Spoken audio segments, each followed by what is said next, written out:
Hai teman-teman.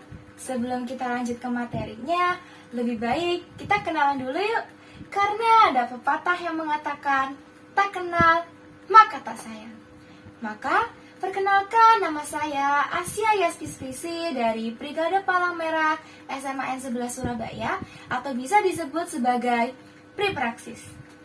Oke, pada kesempatan kali ini saya akan menyampaikan materi yang bertema Gerakan Kepalang Merahan.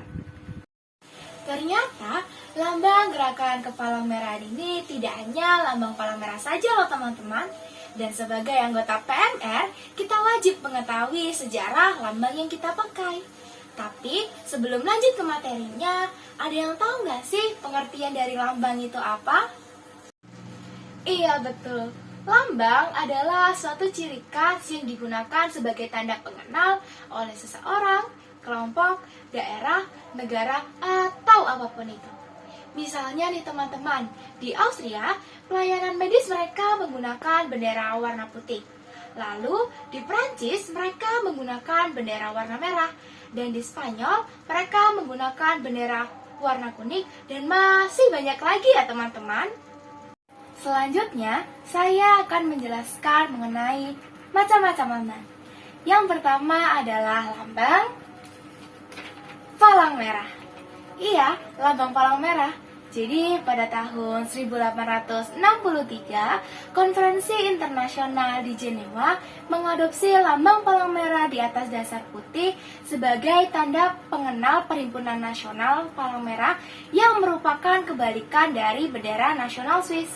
Lalu, di tahun 1864, Konvensi Jenewa yang pertama menyatakan secara resmi bahwa lambang palang merah di atas dasar putih sebagai tanda pengenal pelayanan medis angkatan bersenjata. Dan pada Konvensi Jenewa tahun 1906, barulah ditetapkan lambang palang merah tersebut sebagai penghormatan terhadap negara Swiss. Yang kedua, muncul lagi nih teman-teman, yaitu lambang bulan sabit merah. Kira-kira kenapa ya ada lambang bulan sabit merah? Jadi begini teman-teman, pada tahun 1876 saat Balkan dilanda perang, sejumlah pekerja sosial dibunuh oleh Ottoman karena mereka memakai bandengan dengan lambang palang merah. Mereka berpikir kalau lambang palang merah ini ada hubungannya dengan simbol agama, padahal sama sekali tidak ada.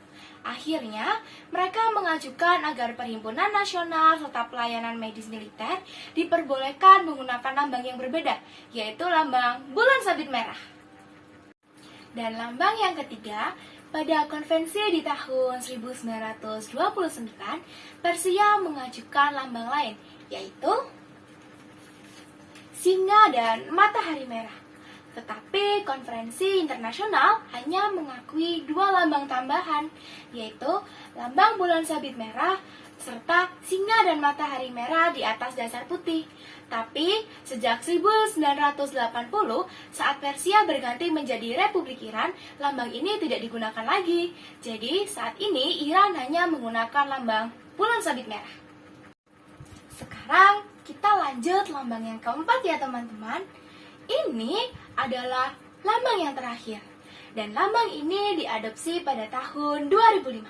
Kira-kira teman-teman ada yang tahu nggak ya? Iya betul, itu adalah lambang kristal merah. Dan lambang ini hanya menjadi lambang alternatif apabila lambang palang merah dan lambang bulan sabit merah tidak bisa diakui di negara tersebut. Oke, kita sudah membahas tentang lambang dan sejarahnya ya teman-teman. Sekarang kita akan lanjut tentang fungsi dari lambang tersebut. Yang pertama adalah sebagai tanda pengenal. Tadi di awal kita kan sudah bahas sedikit tentang apa itu tanda pengenal. Tapi kita coba ulang sedikit lagi ya teman-teman. Jadi, tanda pengenal ini biasanya digunakan pada masa damai atau pada saat tidak terjadi konflik peperangan dan saat tidak terjadi suatu bencana.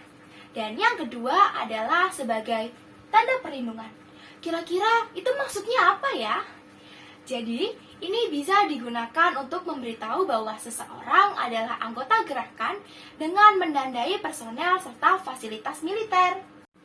Tapi ternyata terdapat 3 penyalahgunaan lambang loh.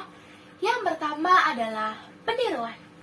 Jadi, menggunakan tanda-tanda yang mirip dengan lambang palang merah, tapi sebenarnya bukanlah lambang dari palang merah. Hal itu bisa disalahartikan loh teman-teman. Kenapa? Karena biasanya mereka menambahkan tulisan atau gambar pada lambang tersebut.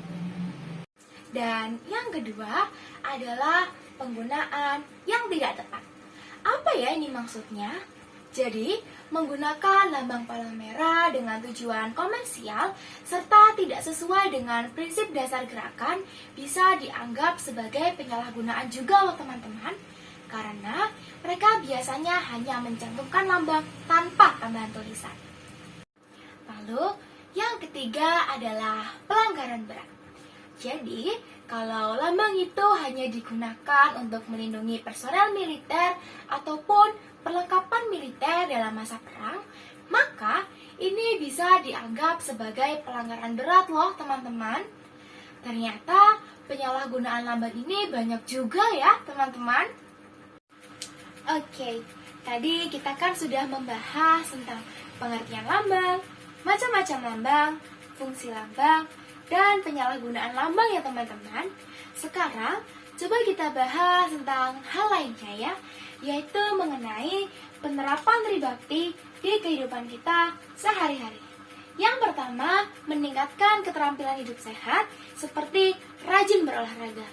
Yang kedua, berkarya dan berbakti di masyarakat seperti aktif di kegiatan Karang Taruna.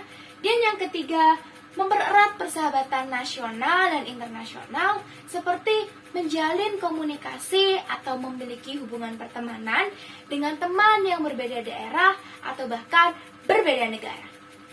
Dan yang terakhir adalah peran PMR Wira sebagai peer educator. Ayo teman-teman, mari kita mengenal dan memahami serta jangan berhenti untuk terus mengembangkan pengetahuan mengenai sejarah gerakan Kepalang Merahan. Sekian penjelasan dari saya. Terima kasih atas perhatiannya.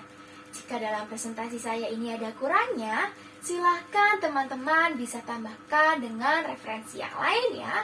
Tapi jika teman-teman merasakan manfaatnya, silahkan untuk bisa di-share ke teman-teman yang membutuhkan. Terima kasih dan bye-bye!